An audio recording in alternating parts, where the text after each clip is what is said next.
everyone, welcome back to the series Motion, class 9 physics. So this is lecture number 5.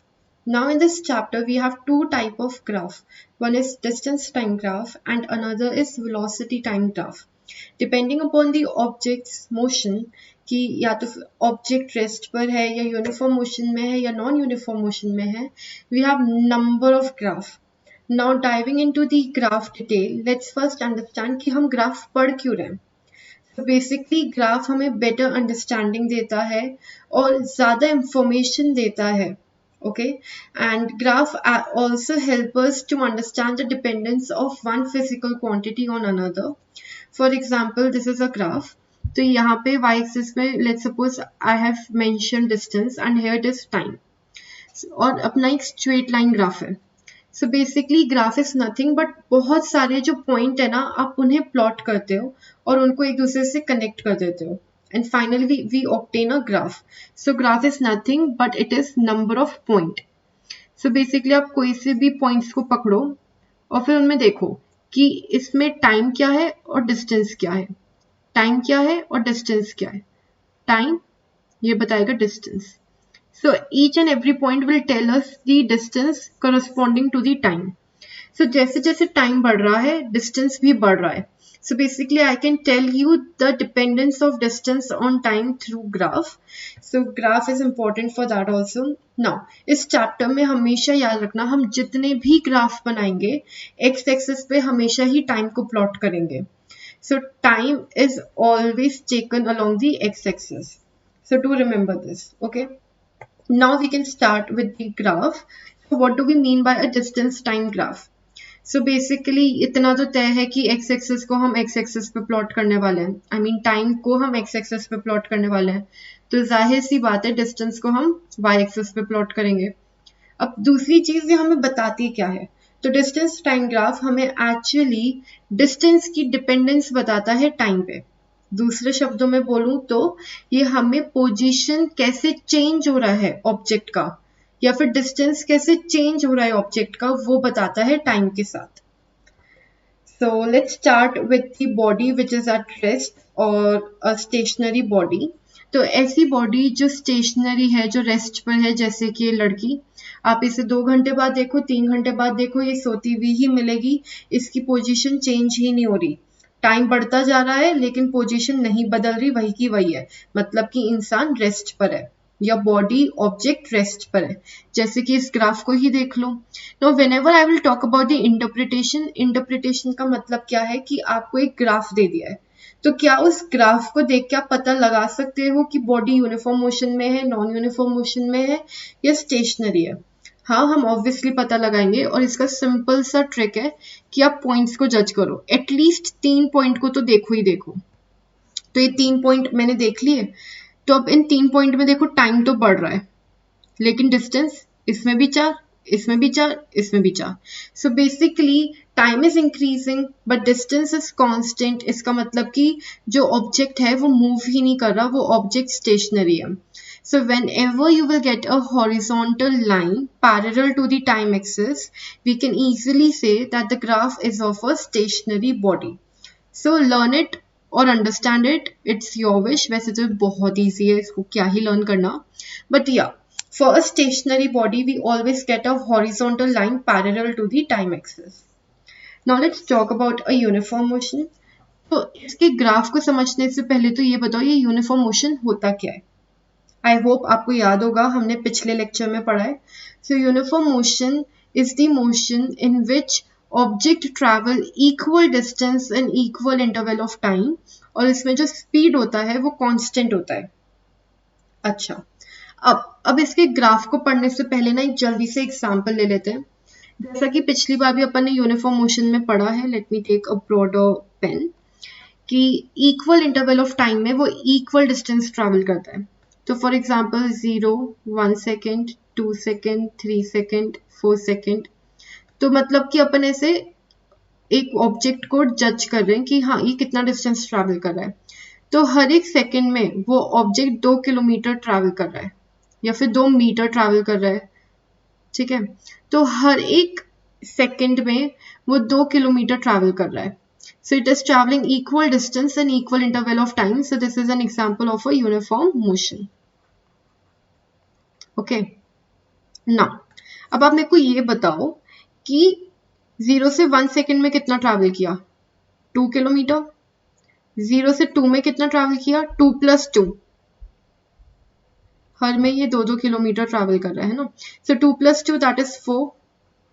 अब 3 second में कितना travel कर रहा है? 2 + 2 + 2 दैट इज 6 किलोमीटर. 4 सेकेंड में कितना ट्रैवल कर रहा है? 8 kilometer.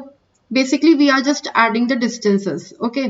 Now, remember 2, 4, 6, 8. Now, let's go back to the slide number 3. Basically, देखो 1 सेकेंड पे 2, दूसरे सेकेंड में 4, तीसरे सेकेंड में 6, चौथे सेकेंड में 8. So, this is what we get from this also. So, yeah. In a uniform motion, we got a straight line between distance and time graph. And it is always true. मैंने in fact पिछले lecture में आपको बोला भी था कि इसके बारे में हम बाद में डिटेल में समझेंगे, बट इसे तो आप हमेशा याद ही रखो कि for a uniform motion we always get a straight line of a distance time graph. Now let's talk about a non okay so before talking about a non-uniform motion, there's a quick knowledge about you which can be an eye opener and very important. देखो इसका पूरा logic तो आप 11th class में सीखोगे, but अभी के लिए ना याद रखो कि जो डिस्टेंस टाइम ग्राफ होता है ना, उसकी जो स्लोप होती है, ये स्लोप कहलाती है. ठीक है, तो उसकी जो स्लोप होती है ना, सो slope of a distance time graph actually is nothing but speed. So slope of a distance time graph is a speed. क्यों? स्पीड का फॉर्मूला क्या होता है? Distance upon time.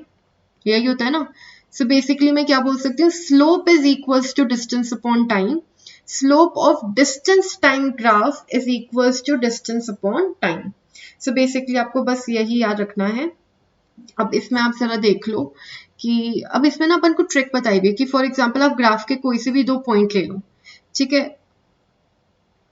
So basically उन दोनों पॉइंट का आपको टाइम भी पता होगा, डिस्टेंस भी पता होगा. तो फॉर एग्जाम्पल ये D1 है और ये D2 है, ये T1 है, ये T2 है. तो अब इसका स्लोप क्या हो जाएगा? स्लोप मतलब कि डिस्टेंस अपॉन टाइम क्या हो जाएगा? D2 - D1 upon T2 - T1. So this is nothing but speed और slope. Okay, so this is little bit of understanding and little bit of learning. Learning में क्या है कि slope of distance time graph is a speed. Speed का formula हमें already पता है कि वो distance upon time होता है. So the slope of distance time graph is equals to distance upon time. So basically we can find the slope of any graph by taking the 2 point. So this is the formula of it. Now we can talk about the distance time graph for a non-uniform motion. So non-uniform motion in which object travel unequal distance in equal interval of time. So basically आप इस graph से देख सकते हो, graph तो I think छुप ही गया है. तो ऐसा सा कुछ ग्राफ था. ठीक है, ऐसा आधे कटोरे सा कुछ ग्राफ था. So this is a graph of a non-uniform motion. मतलब कि अब्रप्टली बढ़ रहा है डिस्टेंस. 1 सेकेंड में तो कभी वो 2 किलोमीटर ट्रैवल कर रहा है, कभी 4 किलोमीटर, तो कभी डायरेक्टली 8 किलोमीटर ट्रैवल कर रहा है. So in a non uniform motion an object travel unequal distance in equal interval of time. So basically non uniform motion एक कटोरा होता है. ठीक है, अब अगर उस कटोरे की जो स्लोप है वो इंक्रीजिंग नेचर की है. अब स्लोप का नेचर कैसे पता लगाएंगे? आप कोई से भी 3 पॉइंट पकड़ो ग्राफ के, जैसे मैंने यहाँ पे 3 पॉइंट पकड़े हैं, और वहां पे ऐसे लाइनें खींच दो, मतलब कि टेंजेंट खींच दो. अगर टेंजेंट ऐसे इंक्रीज हो रहा है, see this is increasing, right? So if it is increasing that means slope is increasing. Slope is increasing of a distance time graph. And what is slope? Slope is nothing but speed. So basically speed is increasing. So if tangent is increasing or slope is increasing, we can say that speed is increasing. तो इसका interpretation एक बार बहुत important है, पढ़ लो. From the graph, it is clear that in equal interval of time or 1 second, the body is covering unequal distance. So basically a non-uniform motion है, and this distance goes on increasing. That means with the passage of time, the body is covering more and more distance in equal interval. The speed of the body is increasing. And how we find out की speed बढ़ रही है? By actually telling the slope. Slope tell us about the speed. Okay, so वैसे मैंने आपको ये बताया था ना कि अगर स्पीड इंक्रीज या डिक्रीज हो रही है तो बेसिकली वो क्या है, एक एक्सेलरेटेड मोशन है. And obviously non uniform motion में ही एक्सेलरेटेड मोशन होता है. ये भी हम पिछले लेक्चर में पढ़ चुके हैं. Now let's talk about another graph of the non uniform motion only. पर इस बार स्पीड कम हो रही होगी. तो जब स्पीड कम हो रही होगी तो स्लोप भी गिरेगा. तो देखो यहाँ स्लोप गिर रहा है. पहले पॉइंट पे यहाँ पे था टैंजेंट और दूसरे में यहाँ हो गया. तो इसकी जो स्लैंटनेस है वो डिक्रीज हो गई. तो इसकी जो स्लोप है वो डिक्रीज हो रही है. So when slope is decreasing, what was slope? It was speed. So speed will decrease. तो यही इस इंटरप्रिटेशन में भी लिखा हुआ है. ओके, सो वैसे एक चीज और मैं अगर आप बताऊं, अगर आपको प्रॉब्लम हो रही है जानने में कि स्लोप इंक्रीज हो रही है या डिक्रीज हो रही है, तो आप उस स्लोप पे बैठ जाओ. जिसमें आप जल्दी से फिसल जाओगे उसकी स्लोप ज्यादा है. फॉर एग्जाम्पल यहाँ पे आप बैठे हुए हो, ठीक है, और आप यहाँ से ऐसे स्लाइड करो और आप यहाँ पे बैठ के स्लाइड करो. कहाँ ज्यादा जल्दी गिरोगे? यहाँ पे ना, क्योंकि ज्यादा स्लैंट है, इसकी जो स्लोप है वो ज्यादा है ना. अपन वो कोई तो पार्क में आता था ना झूला, I don't know the name, but अपन बोलते थे ना यार इसकी स्लोप बहुत ज्यादा है, मेरे को डर लग रहा है मैं गिर जाऊंगी. सो या तो आप बस ऊपर बैठ जाओ और आपको पता चल जाएगा किसकी स्लोप ज्यादा है और किसकी स्लोप कम है. अब एक बहुत ही इंपॉर्टेंट पॉइंट है, वो ये है कि अगर मेरे पास डिस्टेंस टाइम ग्राफ है, डिस्टेंस टाइम ग्राफ, तो उसकी जो स्लोप होगी वो मुझे स्पीड देगी. फाइन. लेकिन अगर मेरे पास वेलोसिटी टाइम ग्राफ है, डिस्टेंस की जगह वेलोसिटी टाइम ग्राफ है, तो उसकी जो स्लोप है, सॉरी एक्चुअली वेलोसिटी नहीं, डिस्प्लेसमेंट. डिस्टेंस की जगह तो डिस्प्लेसमेंट ही करूंगी ना. हाँ, सो डिस्टेंस यहाँ पे है तो डिस्प्लेसमेंट यहाँ पे. So if I have a displacement time graph, then slope is nothing but a velocity, है ना. डिस्प्लेसमेंट का पेयर क्या है? वेलोसिटी. एंड डिस्टेंस का पेयर क्या है? Speed. So if we have a distance time graph, then slope is speed, and if we have displacement time graph, then slope is velocity. So now these are more extra information. For example, एक object rest पर है, जैसे कि इस case में this is a horizontal line parallel to the time axis. So this is the graph of a stationary body. तो इसमें क्या है? slope 0 है. अब आप इधर बैठ जाओ तो आप कहीं पे भी मूव करोगे? नहीं, आप तो इधर ही खड़े रहोगे. तो इसकी जो स्लोप है वो 0 है ही नहीं, स्लोप ही नहीं है. ठीक है. अब फॉर एग्जाम्पल ये ए है और ये बी है, तो बताओ किसकी स्लोप ज्यादा? बैठ जाओ, जल्दी से बैठ जाओ दोनों पे. कहाँ पे जल्दी से गिर जाओगे? यहाँ पे जल्दी से गिर जाओगे. तो ए की स्लोप ज्यादा है बी से, मतलब ए की स्पीड ज्यादा है बी से. समझ गए? सो अब बस आप इतना याद रखो इस लेक्चर से कि हम स्लोप को कैसे देखेंगे, उसके ऊपर बैठ जाएंगे. जहां जल्दी से फिसल जाएंगे उसकी स्लोप ज्यादा. और स्लोप हमें क्या बताती है? स्पीड. डिस्टेंस टाइम ग्राफ की. और डिस्प्लेसमेंट टाइम ग्राफ की स्लोप क्या बताएगी? Velocity. That's all for today theory. Now let's do a question. Now this question is super easy if you have listened to the theory carefully. तो क्या बोल रहा है ये? The graph below show the position of a body at different time. So basically distance time graph दिया हुआ है. Calculate the speed of the body as it move from A to B, B to C and C to D. So always remember, अगर आपको distance time graph दिया है तो आप speed easily calculate कर दोगे. How? By distance upon time. और distance upon time आप कैसे निकाल लोगे? भाई हमें तो 2 पॉइंट दे दो, हम निकाल लेंगे. That is nothing but delta x upon delta T. अब केस 1 देखो, ए टू बी देखो. तो ये बी मेरा फाइनल पॉइंट है, ए मेरा इनिशियल पॉइंट है. बी मेरा फाइनल है, ए मेरा इनिशियल है. ठीक है. ये ऐसे डंडिया भी खींच दिया करो सो दैट आपको याद है. तो अब मेरे को स्पीड निकालनी है, तो मेरे को क्या करना पड़ेगा? Final distance minus initial distance upon final time minus initial time. So final distance is nothing but 3. Initial तो 0 हो गया, 0 टाइम पे. 0 टाइम पे डिस्टेंस आई होप 0 है, या मतलब 2 सेकेंड पे ये डिस्टेंस 0 है, ठीक है। और टाइम फाइनल क्या है 5 और इनिशियल क्या है 2. So basically it will be 3/3 which is nothing but 1. So 1 kilometre पर सेकेंड से A से B एक ऑब्जेक्ट मूव कर रहा है. Now let's talk about B2C. अब B2C वाला भी कर लेते हैं क्वेश्चन. B2C तो जल्दी से देख लो, एक बार मैं ये वाला रब कर देती हूँ. ओके, नाउ ये B एक पॉइंट है और C एक पॉइंट है. इसमें टाइम ये रहा 5 और C पे जो टाइम है वो 7 है और दोनों में ही जो डिस्टेंस है वो 3 है. वैसे तो मैं पहले बता देती हूँ इसकी स्पीड 0 है. स्पीड 0 क्यों है? क्योंकि डिस्टेंस सेम है, मतलब कि बॉडी रुक चुकी है, रेस्ट पर है. तो मतलब 5 से 7 सेकंड के बीच में बॉडी चली ही नहीं है, वो रुकी हुई है. So that is 3 - 3 upon 7 - 5 which is 0 - 2 which is 0 meter per second.